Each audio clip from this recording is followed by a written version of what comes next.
Good. Doing good. So, go ahead. So I guess what's the latest you can tell us in regards to the NCAA investigation? Well, same as I told you last week, we're going to go on coaching our team, until we hear from the NCAA. We've cooperated fully. It's out of our hands right now, and as soon as we hear from them, we'll release the information to you, and we'll go from there. Have you decided on the depth chart as of yet? Well, we're still working on it. We have not finalized it yet, and again, we have to coordinate with Maryland so that we. Again, the unwritten rule for programs and coaches is release it to each other first and then coordinate to the media. So Chris Freet will be coordinating that with Maryland, and hopefully we'll get that done. I know there's an ACC policy that I think mandates it be done by Tuesday. If we get it, if we both release it sooner, then we'll do so. Kyle, they didn't tell us you started, so I apologize. Did you have plan A, B, C, D, E going right now? All of the above. No, again, we're just coaching the team. We're just we're trying to move the team forward. We'll make sure we practice enough guys because we really don't know what the future brings, and hopefully we'll find out pretty quickly here in the near future. If there are any penalties or suspensions, and we'll adjust accordingly. Doesn't it understand the reason though? Would decisions be made more on the immediacy first before figuring out if a player needs to miss multiple games? Are you looking at it in those terms? Or No, we're just looking at it. Number one, we've all evaluated them in training camp, so that's the first thing is make sure we communicate to every player where they stand and obviously where they are coming out of training camp. And then the next thing would be the Maryland game. We'll see where that's at. Again, anything else above and beyond that is speculation, and any projections or anything like that is it's all it is just speculation, and I don't want to get into that. Coach, how do you prepare for anything that could happen without making this a distraction for your team? How have you balanced that? Well, I think if you continue to keep it in the context of this building, the coaches weren't here, 90% of the players weren't here, so everybody else we're going about our business. And so obviously some of the players that are alleged to have done something are guys that have played a lot of football for us, so obviously there's going to be some adjustments if there are suspensions, but other than that, we're just moving forward. The kids have been great in terms of that. And have any or all of the players in question been declared ineligible by the university? Again, by rule, I believe that's what has to happen, but again, I'm not going to comment on the university right now or the NCAA. It's an ongoing process right now, and our job is to cooperate fully and not to like I said, not to speculate on anything. Al, the kids that are in question, are they practicing today? Yes. So the NCAA wouldn't do anything first, as you guys? I think that's how it is. Again, I don't want to misspeak. Again, that's the athletic director and the president, and again, I follow suit based on what the rules and what compliance say. How much have you actually addressed this with the team? I mean, did you have one talk where you said? Yeah, just to tell them what they were hearing outside, just to confirm that there was an investigation, and that like anything else, we don't speculate. We don't have opinions in the media or anything like that. We just we keep it in house and move forward. Coach, the first day of classes happened. Has there been any update on the status of those clearinghouse guys? No. Anyone new on the roster? Again, no. Once we receive that, we'll get that to you. And again, I just ask you guys trust that.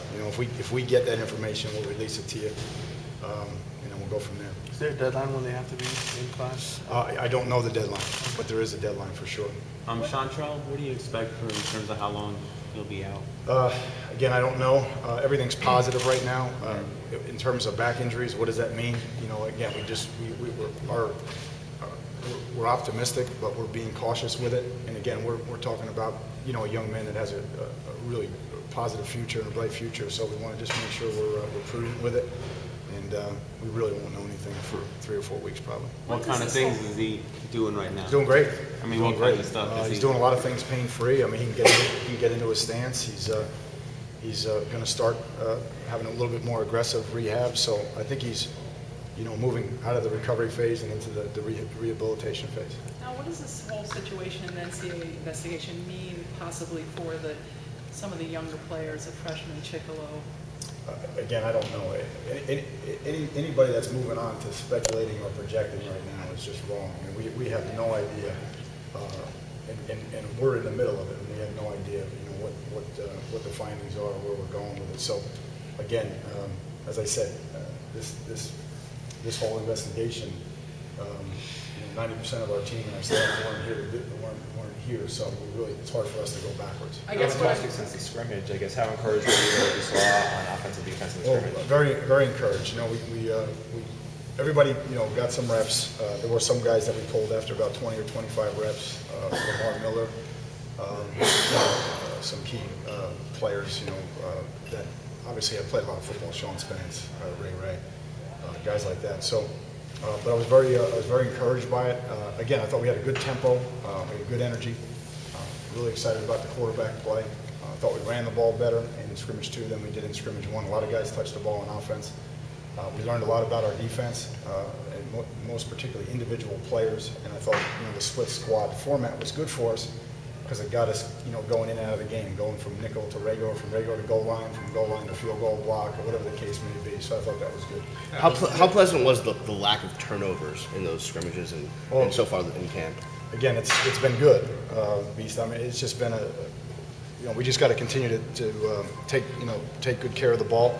The flip side of that is we need to be more aggressive on the ball on defense. We need to get the ball away a little bit more. So we'll work both those angles this week. Al, when the administration does tell you about any player, do you expect it to come case by case? Do you expect that, and you want to tell Sue? I would hope it would be all together. But again, that's really not. And my job is to coach out here in the next 10 minutes. Again, when they say, "Hey, coach, this is where we're at, and this is what the findings are," we'll all sit down and again, we would like to release everything to you as soon as we get it. Does that include the depth chart? We weren't here for the game. Are you going to release it No, we today? just got to make sure. No, we're not releasing it today. And again, we're still finalizing some things, but at the same time, it's really important that we coordinate with Maryland and we release it at the same time to each other first and then to the media. So we haven't done that. I know the ACC calls for it to be done by Tuesday. Again, I was not aware that the ACC. Not aware of the totality of the policy, in terms of the guys that are injured, you got a list and all that. So I was aware of it, but not when it had to be done and all those things. So As far as you understand, Al, you're saying that the ACC mandates that you release it to Maryland before you release it to anybody else? No. All I'm saying is the ACC has a policy. Again, I'm not even that familiar with it, that you have to release who's playing, who's doubtful, all those things.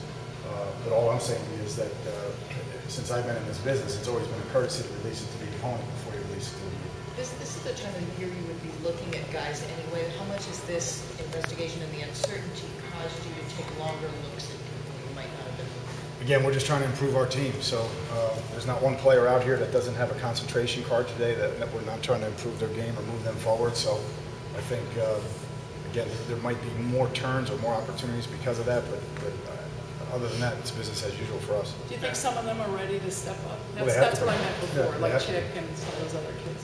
Oh, well, yeah. I mean, what I told you back in January is a bunch of them are going to have to play anyway. And thank goodness that they are what we thought they are. A lot of them are tough. A lot of them are smart. A lot of them are in great condition, which gives them an opportunity.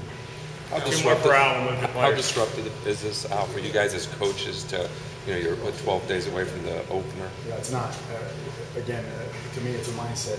If you want to worry about that stuff, you can worry about it. If you want to create excuses, you can create excuses. It's no different than having guys injured. You can sit around and talk about the injury, or you can do something about it. And, my mindset has always been to move forward. So it doesn't come into our building, and it's not going to. We're just going to continue to move forward, and our mentality is always next man in. Next man in, so there's going to be some opportunities for some guys. We're going to roll. It's on this waiting on the depth chart somewhat overstated anyway. It's just that, you could change the 60-man really up until wheels up. That's exactly right. That's the bottom line. There's going to be a lot of competition, and again, we have a lot of competition still between the 2s and the 3s, and a lot of that's going to come down to how they perform in special teams over the next 4 days. Guys, I got to go.